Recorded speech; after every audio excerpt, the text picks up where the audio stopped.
संग्राम दादा, समाई दादा, ऑल थँक्यू व्हेरी मच. सगळ्यात पहिले आणि मोर थँक्स हेमांगी आणि अनुज आणि त्यांची टीम आणि आदित्य. त्याचं कारण अनुज म्हणला त्याप्रमाणे एक्सपर्ट्सची आपल्या इथे कमी नाहीये, पण राईट एक्सपर्ट्स हा अतिशय परफेक्ट शब्द त्यांनी वापरला वाईल्ड लाईफ. आणि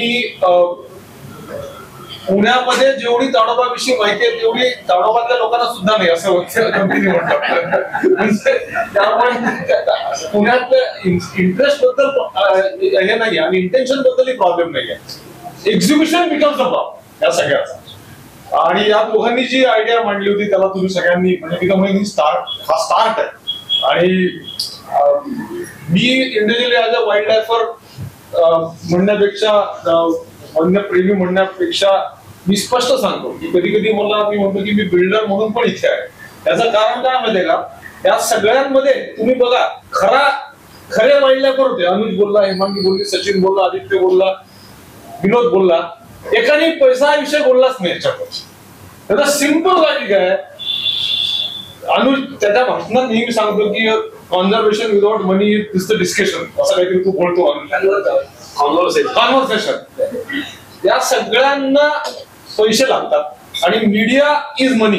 व्हेरी फ्रँक, मीडियाने ह्या आस्पेक्टनी पण हे घ्यावं आणि माझी पर्सनल बिल्डर म्हणून रिक्वेस्ट आहे.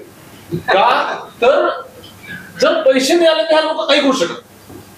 स्वतः फॉरेस्ट डिपार्टमेंट सुद्धा सगळ्यात पुअर डिपार्टमेंट आहे. मी फ्लुएंटली सांगतो. आता मी मगाशी बोलताना सांगितलं की बांधकाम खातं, हाऊसिंग डेव्हलपमेंट, अर्बन डेव्हलपमेंट सगळ्यांना पाहिजे.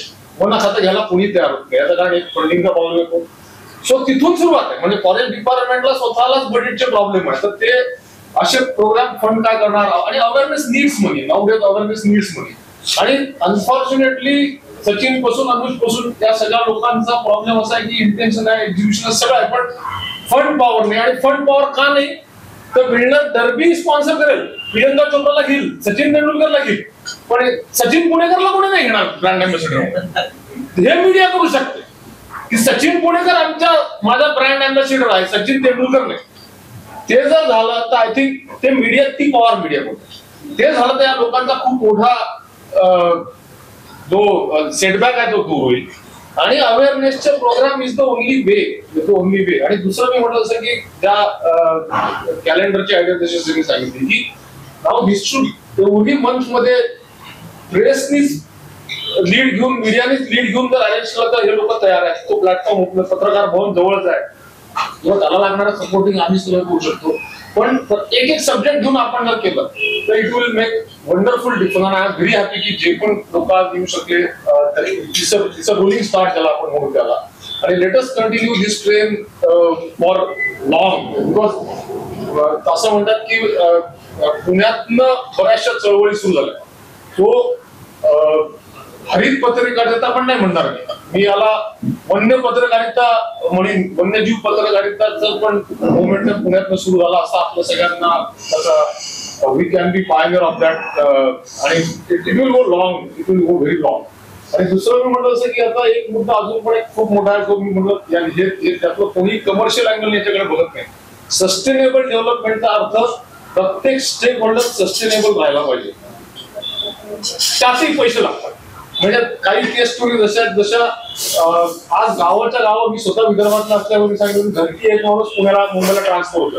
दोन्ही प्रॉब्लेम आहेत. आपल्या शहरावर त्या तिकडच्या लोकांचा लोड येत आहे आणि तिथल्या लोकांना खायला पैसे नसतील. दोन्ही गोष्टी घडतात. पण wild life tourism is the only thing which can remain people at. जसं वाघ तिथल्या तिथे असणं आवश्यक आहे तसं वाघाच्या बाजूच्या माणसे तिथे असणं आवश्यक आहे.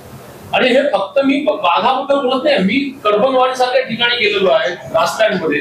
आज तिथल्या मुलांना रोजगार मिळाला नाही तर त्यांनाच नोकरीसाठी पुणे जावं नसतं. अगदी स्पष्ट 50 किलोमीटरवर जॉब नाही आपल्याला.